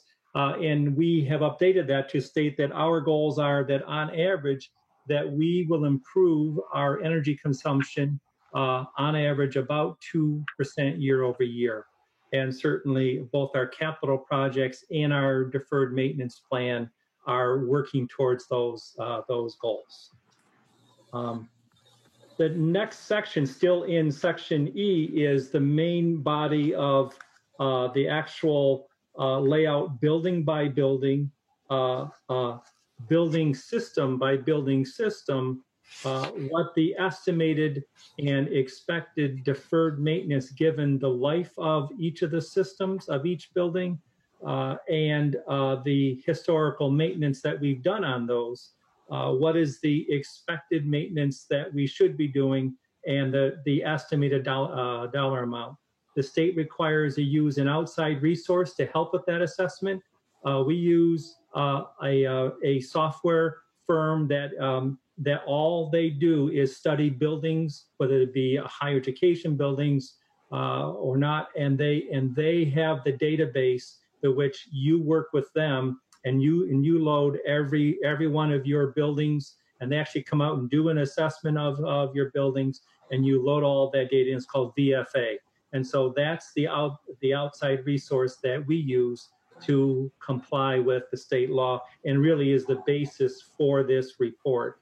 And I'll just point to the board's attention in this section. It's page 4 of the deferred maintenance section of section 8, that you'll see a summary, and it's a summary of numbers, and it shows that our CRV, that's the replacement value, the current replacement value for our buildings, is about $350 million on page 4. And that the deferred maintenance budget for the first year, and this would be fiscal 22 for us, would be about $16 million. And then you'll see that there's an FCI score. That's the facility condition index. The lower that number, the better the rating. And so what it's basically saying that the less that you think you have to invest to maintain your building relative to the replacement value of that building, the better the shape the building's in. That's what that index means. So based upon our assessment that we are going to spend in fiscal 22, calendar 22, about $16 million, our rating is good. And so where do we get that 16 million? Well, we've got two really big projects that we're about to bring to the board. The ML renovation, which you'll note in here is rated as poor condition. And we estimate that to be about $9 million. And also the SC renovation project. I mean, even outside of the major capital outlay project, there is a very strong need to replace the HVAC systems and other ancillary systems in the SC building, and that's another $9 million. So those two alone, along with our regular deferred maintenance, more than make up for that 16 million for just that calendar year of 22. And then you'll see the 5-year data, right? So the 5-year data, so this would be calendar 22 through 26 is close to $36 million.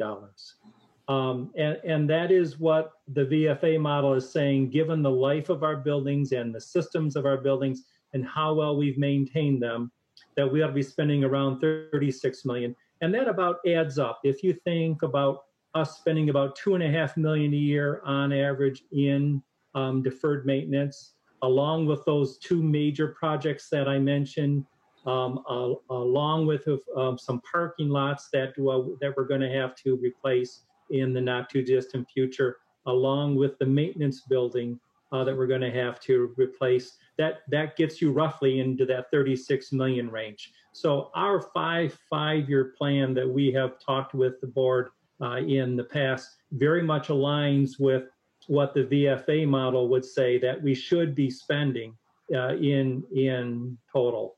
So I just wanted to kind of get the board kind of grounded in this year's data and how we've updated it relative to both the plans that we have and with the conditions of the buildings. And then I'll move to the last section, which is section F. Questions? Yes. Yeah. Do I remember correctly that last year the chemical storage building and the hazardous materials buildings were on this list as poor, and they're there again? Yes. And so, are we doing something about that? Or we are actually. Yeah, we are actually. Both of those buildings, Craig Whipstock and team have already done an assessment of certain elements of that, and that is on our list for updating. So we won't see them on the list as poor next year. That's our goal. Yes. Okay. Good. Thank you.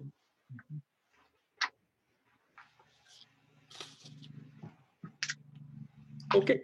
Then section F is really just a summary of if we had a capital outlay project, this is where we would lay out in summary what that capital outlay project is, and then you would have an attachment B. As I mentioned, the state is not accepting any new capital outlay projects, so we did not submit. However, the college took the opportunity to ask the state to consider that when they're ready to accept projects, that we very much like to have the opportunity to resubmit the Center for Success. Now, granted, we would have to assess that need in the context of post-COVID world, but we still think that at the core, it is still a very strong project and should be considered. And the next sections are just a list of the deferred maintenance projects that we currently have on deck. And then item C, we give the board an update on where we are on the ETC project and the design and the cost estimating and the submittals with the state. And then last but not least, in F, just from a pure deferred maintenance point of view, some of the key elements of certain building systems that meet the criteria for reporting there. So for instance, of the $9 million of the ML renovation, about $2.5 million is just in the air handler units themselves. And likewise for the SC renovation, about 4.8 million. And that's the end of our summary. Another question. Yes. Is it possible that are all of the buildings being used currently? I mean, is it possible with COVID, if COVID continues, that we might not need a building or two? Or is that not feasible? Good question. That's. Go ahead, Bill. You can answer it. Yeah, I think that's a really good talk about it. question, Trustee Hatcher. We've been talking about it, as President Blanc has said. It's really hard to predict post-COVID what the sustained appetite's going to be for face-to-face courses, and as a result of that, what impact is that going to have on the demand for building space? Mm-hmm. And then is there an opportunity for consolidation of building, or at least to reimagine how we might use our buildings to best serve the community? Okay. Thank you. Thank you. Any other questions or comments on this report? Okay, thank you. Moving on to tab G then, the operational reporting tool contract. Excuse me, Mr. Kruger, would you like to highlight anything here? Yes, I would like to touch on a few of the high points, if I may. In order to leverage data to improve student success and retention, as well as enhance overall efficiency and effectiveness, we issued a request for proposal for an operational reporting tool. After an extensive review of 5 RFP submissions and 2 on-site demos, Argos by eVisions was clearly the best solutions. Argos is focused on the higher education space and is also integrated with Banner and DegreeWorks, allowing for a seamless application of the tool. We are requesting that the Board of Trustees approve a contract to purchase the Argos reporting solution by eVisions for an amount not to exceed $255,000 for the initial 5-year term. Okay, so this is a tool that will integrate with all of our important data systems that we have to report on it? Absolutely. Okay. It will be used, greatly by Banner, but it can also integrate with other systems, as well.